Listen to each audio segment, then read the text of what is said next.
Dog? All right, listen to that. That's good stuff.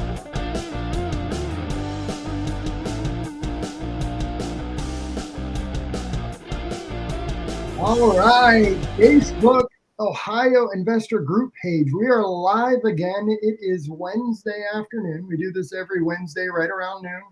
And we try to dive into topics that investors are going to find beneficial when they're searching maybe out of their own territory. And one of the things that we're going to talk about today, or the thing that we're going to talk about today, is actually goes hand in hand with our team's logo. What we say is from foundation to family. The foundation of our business, the foundation of these properties that people are buying is so critical because we're not a foundation state where we have slabs. We do have slabs, but the majority of our properties have some type of basement in them. And we're in an environment where it's hot, it's cold. We have all four seasons, and that ground contracts and expands. And you put a hole in the ground, all kinds of stuff can happen, right, Derek? Oh, exactly. Wait. Isn't a slab a foundation though too? It is. It's a foundation, but today we're really diving into the foundation when we're talking about basements. Well, we brought the right person. So Absolutely. So let's introduce. We got Derek Fess here with us. He is a home inspector here in Northeast Ohio, and we're starting a series with him where we're going to take you from the bottom to the top of the property and how he inspects it, what he goes into. We tried last week to do a half-hour call and encompass it all, but we didn't even touch the surface. So we decided let's do multi-episodes and start with the foundation. So that's what we're going to do today. So, Hey. Derek, introduce yourself again. All right, I'm Derek with Inspects Ohio, and yeah, we do the full inspections, both commercial and residential. So if you're looking to get, multifamily home or single home and use that as an investment, one of the big benefits here is that, I'm very familiar with that aspect of it, having run multiple investment properties, worked with everything from Section 8, so I know what they're looking for all the way through top to bottom. So give you some ideas on what to look for and what we're looking for when we're checking out these foundations. So you don't get in trouble by buying a house and then realizing that it's coming down around your ears. So you want me to jump into what are we looking for? Let's ask you some questions and just kind of tiptoe into it. What's the best time of year to really buy a house, in your opinion? I think you could actually go all year round because you get different effects. So if we're looking in the spring, I have a good idea to, we're going to get some of them really wet weather. I can see kind of what's happening. But again, with all the snow on the roof and the expansion of the ground from the freezing, we can also see what's happening with the foundation at this time of year. So you get the summer, you get that, you get that extreme heat. So you're going to check, what's happening there and where our drainage is affecting the foundation. So. Who here hasn't scheduled a second showing during knowing a thunderstorm's coming in a couple of days and we didn't trust that? I've done it. Exactly. It's perfect for checking the roof. It's perfect for checking the foundation. I just was on one yesterday where, had a bunch of snow just melting off on the roof and you could see where the roof was leaking by checking that underneath on the decking. Having these multiple seasons really gives us a good idea. Think of all the people over in California who hadn't had rain for months, and then now they have those downpours, and every roofer has jobs backed up for months because they found out they had all these leaks all over the place. Well, I think there you have some foundation issues too as they're sliding down the hill. That could be. We don't have a lot of that going on here. So that's a definite positive in there. We're looking, and that's really talking about that sliding down the hill thing. That's a lot of, we're looking for all that grading on the property as well to make sure that when the property or where the house isn't getting a lot of water wash from either uphill or from the neighbors. And that's what we don't want to see, where there's a higher elevation where it's all just draining right up against that foundation from a property, because that's when you can run into more issues with water into the basement and all that. I've been in thousands of houses, and there's two separate types of cracks that you see. One are horizontal or one is vertical. Which one's worse and why? Your horizontal is more due to, freeze and thaw of the ground.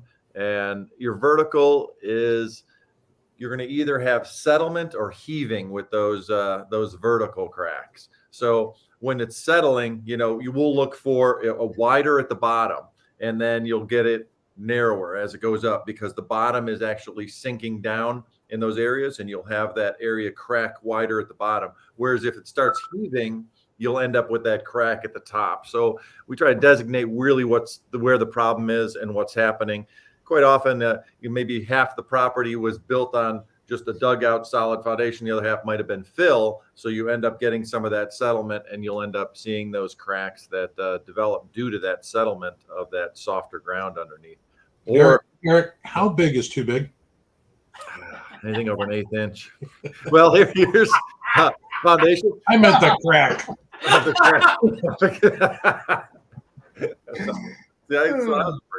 All right. So the best way to also look at this is, a lot of times these houses, again, they're some of these 100 years old in some of these old houses. So if you see a crack and you see that it's been repaired, that's really what we're looking for as well. Because if it's been repaired and you're seeing more separation, if you're seeing more, opening after the repairs have been done, this is an ongoing problem. So we're looking for, issues that they thought were taken care of, but are continuing on. So those are good things to, make your clients aware of, so that they don't end up with getting the house and then having it keep settling until part of the house comes away. So foundation problems typically don't start on the inside. They start on the outside.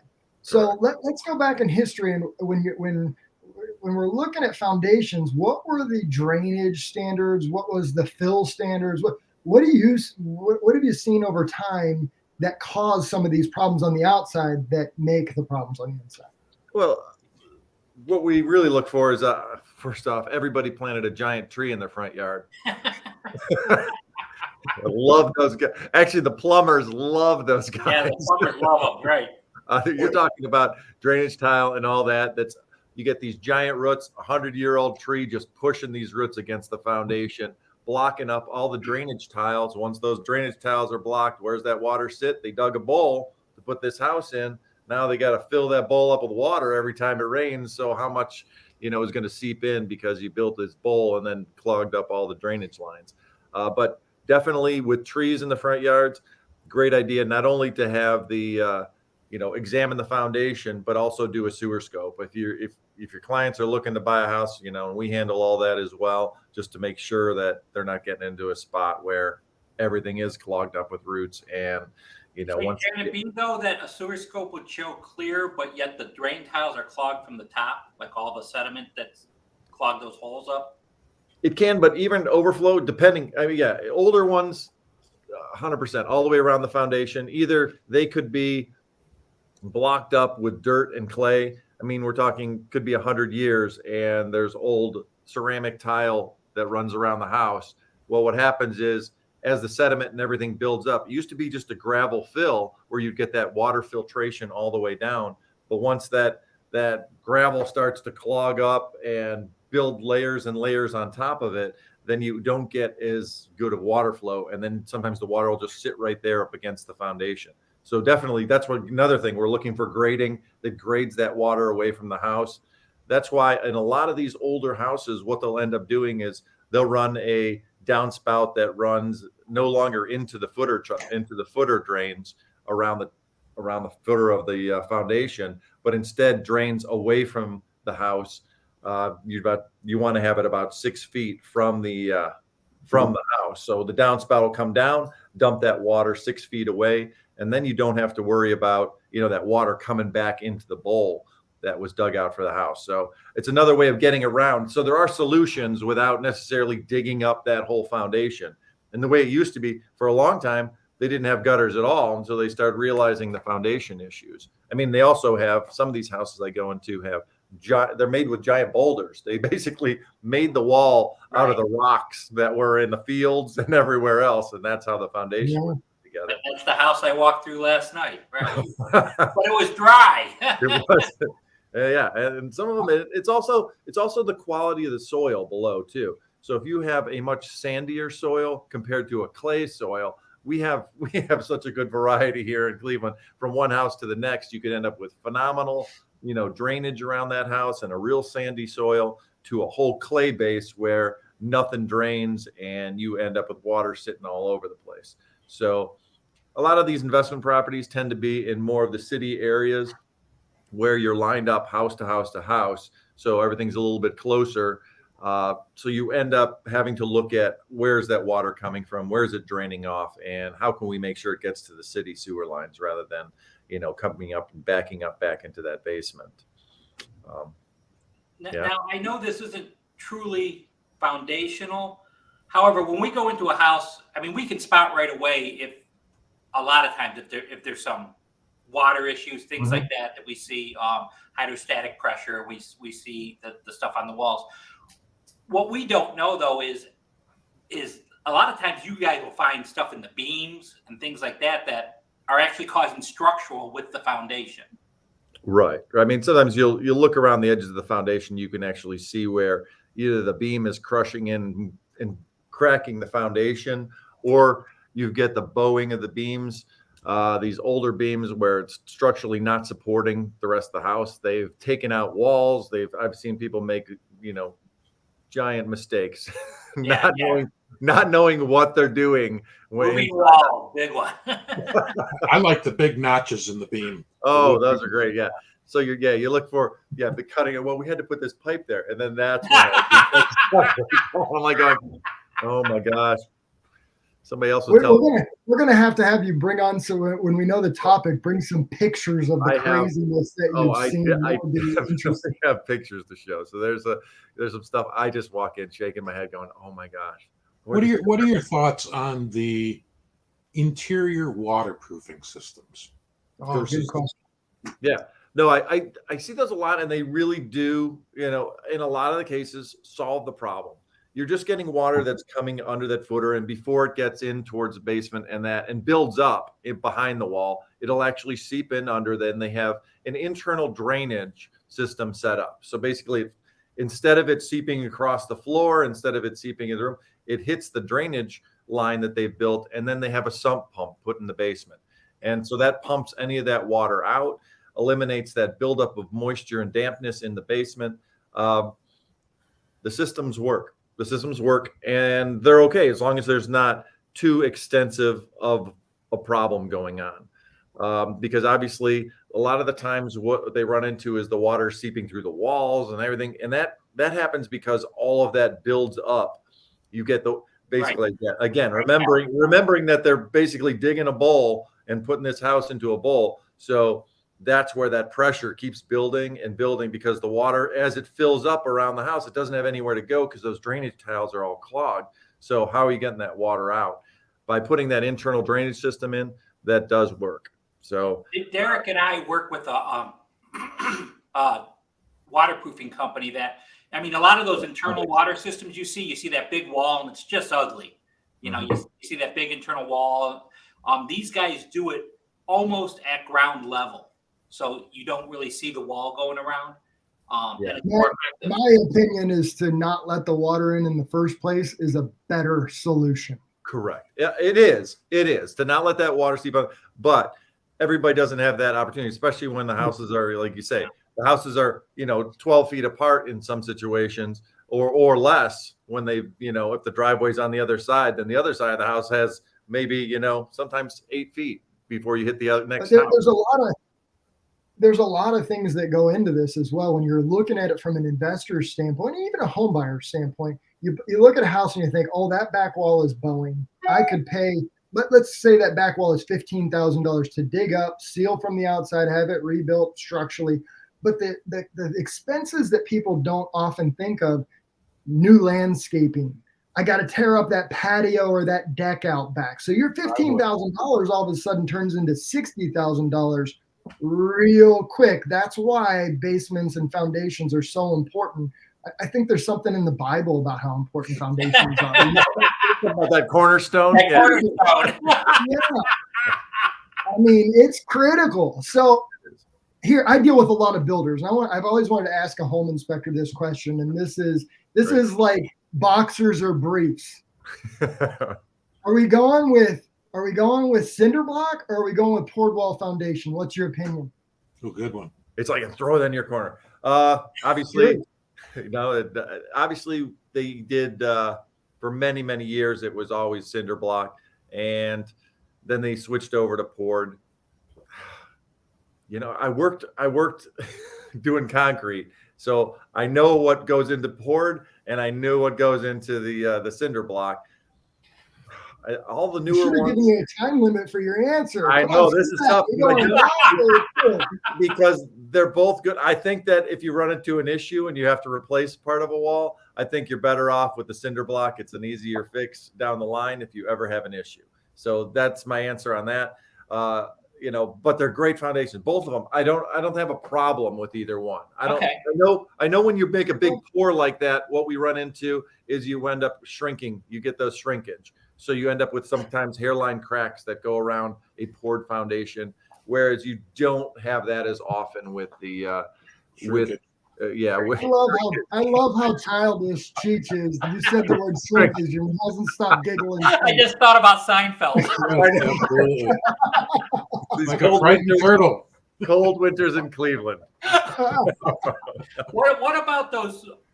Every once in a while, you go to those houses that had the bowed wall, and they have that big bolt that's got to be cranked down periodically. Yeah, and basically that's a giant. Basically, they put like a giant drill bit screw that's out in the yard, and it pulls that wall, and the plate holds that wall from bowing in any further. I'll tell you, the best option always is if you have problems where the wall's coming in. I'll tell you, in my own house, I personally had all these options put to me, and I replaced a 30-foot wall, had them dig it all out, put in all new footer drains, that's the best way to do it. But when you're looking at an investment property and you're looking at, we're here to make money is what the bottom line is. And we need to make sure this is structurally sound. These are structurally sound options that are put in place that you can actually it'll hold the wall. The plates in that are designed to do that. Oh, they'll do carbon straps. They'll actually put on the wall to prevent the bowing. That's the new thing, the carbon straps. The carbon straps to prevent it from bowing in further. So there are other less expensive options. I had mine dug out, and they drilled holes through the block. They put in rebar and then poured concrete into it. Yep. Yeah. One thing I can assure everybody, investors and home buyers, is you'll never walk away from that repair thinking, "Wow, that was a bargain." Isn't that the truth? Yes. So here's a question that is more of a statement. But when people think home inspection, they're buying a house or a rental that has a finished basement. Do you, in your toolbox, do you have a pair of X-ray goggles that you can see behind the drywall and be able to tell what's going on back there? This is where examining it during rainstorms are a great idea. It's finding that we do use a moisture meter, and I'll put it around just to double check, make sure we're not building up moisture at the base of those internal walls. That's really the best thing to do. You're looking for staining. You're looking for evidence that shows you that water has been seeping in. A lot of times with these if it's finished and you're not seeing anything on the baseboards, along the bottom of the drywall, moisture in the carpeting that's around there or tile, it'll appear that things are in good order. That's why at those points, it's a great idea when it's raining to take a step over there and take a look at what's going on. Speaking of evidence, so Sunday I'm out using FaceTime to show a property to one of our investors, and in the basement you could see, even though the home property disclosure has nothing about water, in the basement you could see the darkness, the stain on the walls and everything. And he's going, "You think it leaks?" They had their tub for the laundry. It was at knee high because all legs had rusted down to powder, and it was sitting there. I'm pretty sure water gets in here. It's also taking other things into consideration, knowing some of these really older basements will have some dampness or some moisture in there, and putting things in place so it doesn't automatically discount the property because there's moisture. So we're looking if the foundation looks structurally sound, if it looks maybe you're figuring that those drainage tiles are clogged. We got to make sure that water drains away from it. Sometimes you will get some moisture that does come in there. It's the steps that are put to deal with that. Putting a dehumidifier in the basement on all these older houses to make sure you don't build up that moisture. And How about making sure your gutters are working? Exactly. Your gutters, downspouts are all cleared and operating, because that's a big problem, because then they're just overflowing and that water is going right into that same bowl, right into the foundation and coming out right inside. So yeah, because everything, the walls become more porous over time just due to the fact that, you know, you've got all that water sitting there. And that's why when we'll see things like efflorescence on the walls, where you get some of that moisture that seeps through and gives like a powdery, salty substance that builds up on the cinder block. I thought that was called effervescence.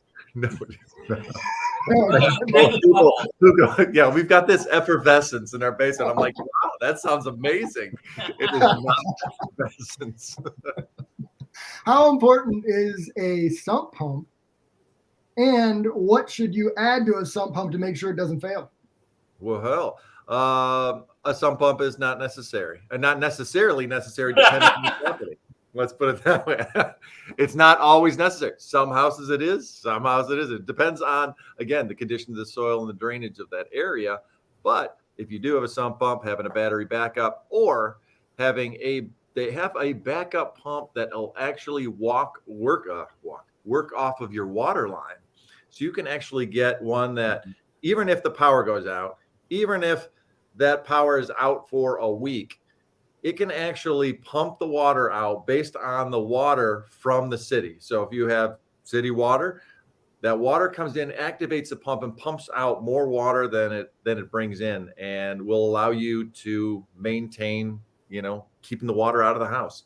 So there are.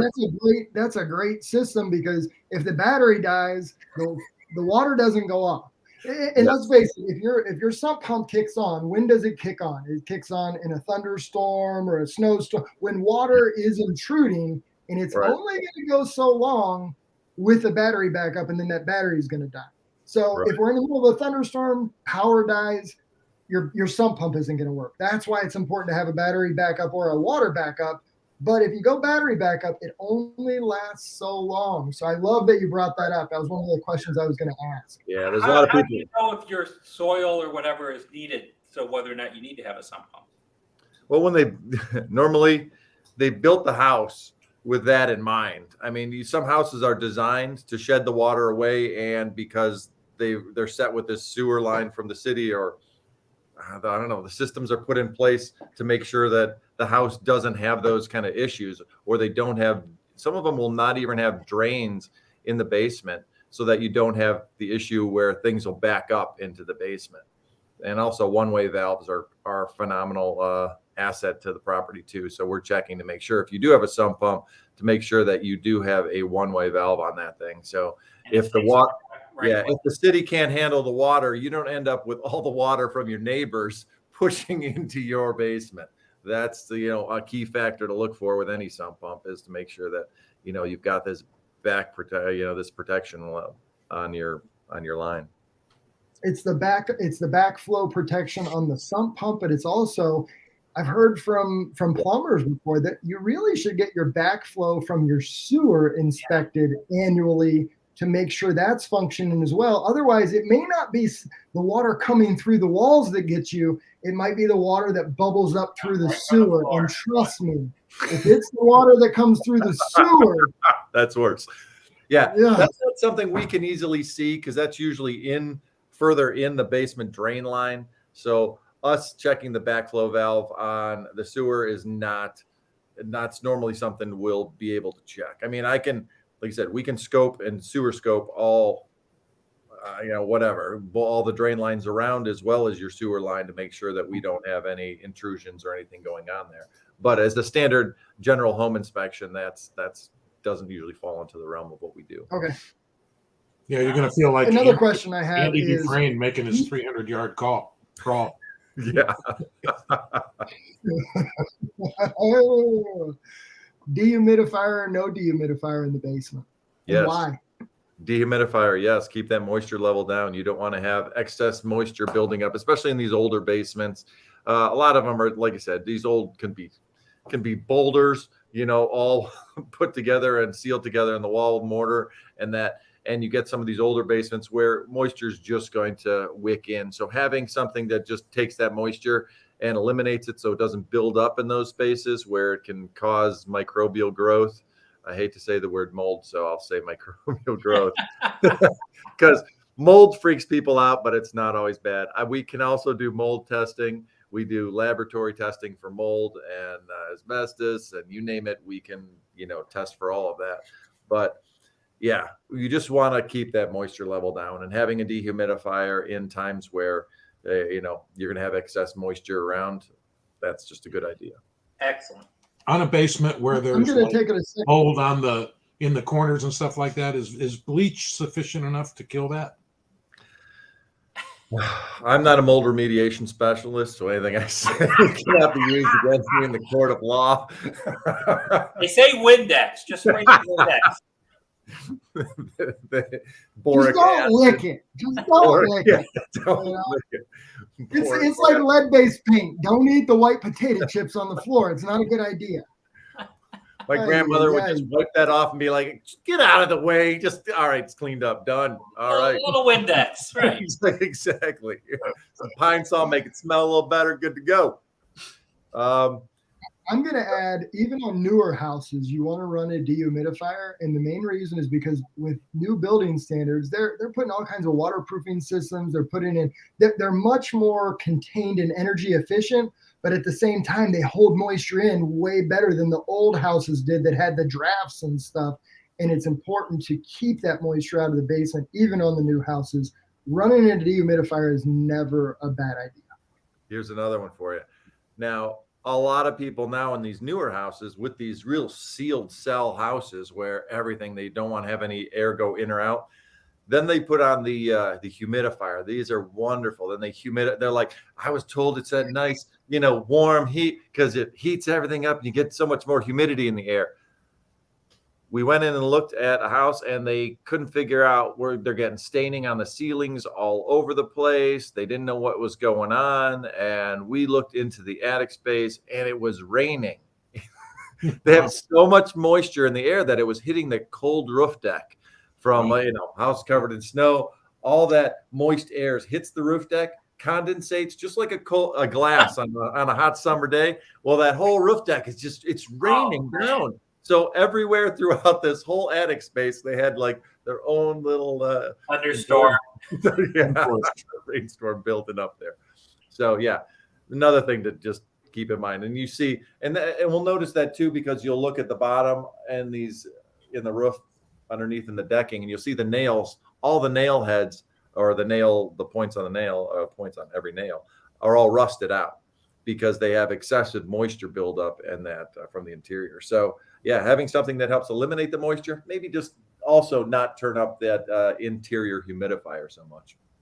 I honestly think inspecting the foundation starts before you ever even get out of the car, because you start looking at the landscape and seeing how the land flows towards the foundation is going to be one of them. Yep. And if you can recognize that, you're also looking at the gutters, the downspouts, things like that. But when you walk into the basement, the first thing you do is you go to flick on the light, but you also take in a deep breath through your nose, and you can immediately smell if you may have issues or not, because there's this musty or moldy smell that comes along with it. Yeah. Now, here's another thing that to keep in mind, that a lot of these and it's not necessarily the older 100-year-old houses that have this issue. It's some of the newer ones where the grading is very close to the siding, and they'll have this wood T111 siding around the house. Yeah. And then they have buildup of mulch and dirt, and they start filling up these beds.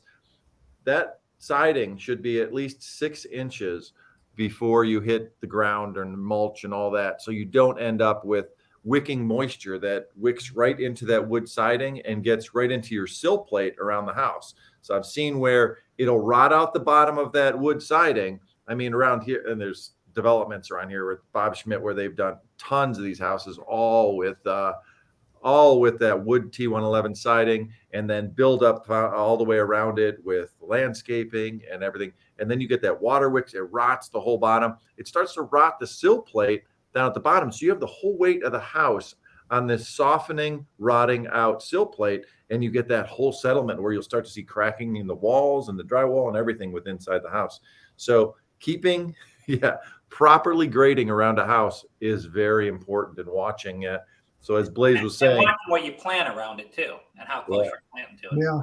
right, yeah, those big giant trees, not always the best thing. We're right at 30 minutes. So, going over the foundation and all the stuff there, we're going to take this the next step next week and pick another topic, probably just above that sill plate is what I'm guessing, and kind of go from there. But we appreciate you jumping on here with us and doing this with us.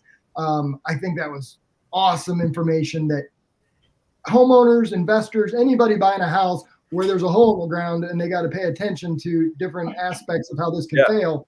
This is a really good video. So I appreciate your time doing this, and we'll do this again next week. Sounds great. Thanks, Derek. Blaise. Thanks, All right. Derek. Signing off. All right. Talk to you guys later. Bye. Bye.